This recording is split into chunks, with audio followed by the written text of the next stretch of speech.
ಇವತ್ತು ರೈತ ಸಂಘದ ಕಾರ್ಯಕ್ರಮ ನಮ್ಮ ವೀರೇಶ್ ಅವರು ಕರ್ಕೊಂಡ್ಬಂದ್ರಿ ಏನಂತಪ್ಪ ಅಂತ ಇಲ್ಲಿವರೆಗೆ ಬಂದ್ರೆ ಇದ್ರ ಬಗ್ಗೆ ಭಾಳ ಖುಷಿತಿಲ್ಲ. ಇವತ್ತು ನಮಗೆ ರೈತ ಸಂಘದ ಕಾರ್ಯಕ್ರಮ ಭಾಳ ಖುಷಿ ಆಯ್ತು. ಹೊಳ್ಳಿ ನಮ್ಮ ರಾಜ್ಯಾಧ್ಯಕ್ಷ ಮಂದಿ ಎಲ್ಲ ಯುವಕರಿಗೆ ಕೊಡ್ಬೇಕಂತಂದ್ರು. ಆದ್ರೆ ಇಲ್ಲಿವರೆಗೆ ಏನಂತಿಲ್ಲ, ಬರೀ ಅಲ್ಲೇ ಕಾರ್ಯಕ್ರಮ ಸ್ಟ್ರೈಕ್ ಆಗ್ತಾವಲ್ಲ, ಇವತ್ತಿನ ಆನ್ಲೈನ್ ಬಂದಂತ ವೇದಿಕೆ ಅಂತ ಕಾರ್ಯಕ್ರಮ ಕೊಟ್ಟರಲ್ಲ, ಆ ರೀತಿಯಿಂದ ಆಗ ಎಲ್ಲ ಜಿಲ್ಲೆಯಿಂದ ಕರೆಸಿ ಎಲ್ಲ ಗ್ರಾಮದಿಂದ ಕರೆಸಿ ಎಲ್ಲ ಮಾಡ್ಬೇಕಂತ ಮುಂದಿನ ದಿನಮಾನದಲ್ಲಿ ರಾಜ್ಯಾಧ್ಯಕ್ಷ ನಾವು ಕೇಳ್ಕೊಂಡಿದ್ದ ಒಂದೇ ಎಲ್ಲ ಜಿಲ್ಲೆ ಗ್ರಾಮ ತಾಲೂಕಿನಿಂದ ಎಲ್ಲ ನಮ್ಮಂತ ಯುವಕರು ತಂದು ಯುವಕರಿಗೆ ಅವಕಾಶ ಕೊಡಬೇಕು. ಯುವಕರಿಗೆ ನೀವೆಲ್ಲ ಹೆಂಗೆ ದೊಡ್ಡವರಾಗಿ ಇವತ್ತು ಮಟ್ಟಕ್ಕೆ ರಕ್ತವನ್ನು ಚೆಲ್ಲಿ ದೇಶವನ್ನು ಗೆಲ್ಲುತ್ತೀವಿ ಅನ್ನೋದು ಶಕ್ತಿ ಕೊಡಾಕತ್ತೀರಿ.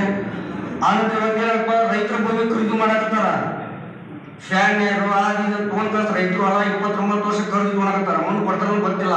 ನಿನ್ನೆ ನಮ್ಮ ಅಧ್ಯಕ್ಷ ಹೇಳಿದ್ರು, ಇಷ್ಟು ಹೊಲ ಆಗಿಂದ ಕಂಪೌಂಡ್ ಕಟ್ತಾರ, ಆಮೇಲೆ ನಿಮ್ಗೆ ದುಡಿಯಾಕ ಕೊಡ್ತಾರೆ, ನಿಮ್ಗೆ ಗೇಟ್ ಹಾಕ್ತಾರೆ, ಹೊಲ ಸಿಗುತ್ತೆ. ಆದ ಪರಿಸ್ಥಿತಿ ಆಗೇ ಆಗುತ್ತೆ. ಯಾಕಂದ್ರೆ ಎಷ್ಟೋ ಇವತ್ತು ನಮ್ಮ ಕರ್ನಾಟಕದಲ್ಲಿ ಎಲ್ಲೆಲ್ಲಿ ಫ್ಯಾನ್ ಹಾಕತ್ತಾರ ಸರ್ಕಾರ ಕಂಪ್ನಿ ಅಂತ ತಗೊಂಡು. ಆನಂತರ ಅನ್ನೋರೇ ನಮ್ಮ ಅಧ್ಯಕ್ಷರು ಸಾವಯವ ಗೊಬ್ಬರದ ಎಣ್ಣೆ ಇವತ್ತು ಕಂಪ್ನಿ ಒಳಗೆ ಎಷ್ಟೆಷ್ಟು ಆ ಎಣ್ಣೆ ನೋಡಿ ಈ ಎಣ್ಣೆ ಮಾಡಿ 5,000-10,000 ಖರ್ಚು ಮಾಡಕತ್ತಾರ. ನಮ್ಮಲ್ಲಿ ಇದ್ದಿದ್ದು ಎಣ್ಣೆನ ನಾವು ಉಪಯೋಗ ಮಾಡಕ್ಕಾಗೋಲ್ಲ. ಗೊಬ್ಬರ ಸಗಣಿ ಹಾಕಸ ಯಾಕೆ ನಾವು ಮಾಡೋದು? ಇದಕ್ಕೆ ನಾವು ಪ್ರತಿಭಟನೆ ಯಾಕೆ ಮಾಡಬಾರ್ದು? ಅದನ್ನ ಅವಕಾಶ ಮಾಡ್ಕೊಡ್ಬೇಕು. ಮುಂದಿನ ದಿನಮಾನದಲ್ಲಿ ಎಲ್ಲರೂ ಮಾಡಿ ತಿಳಿಸ್ಕೊಡ್ಬೇಕಂತ ನಮ್ಮನ್ನ ಬೇಡಿಕೊಂಡು. ನಮಸ್ಕಾರ.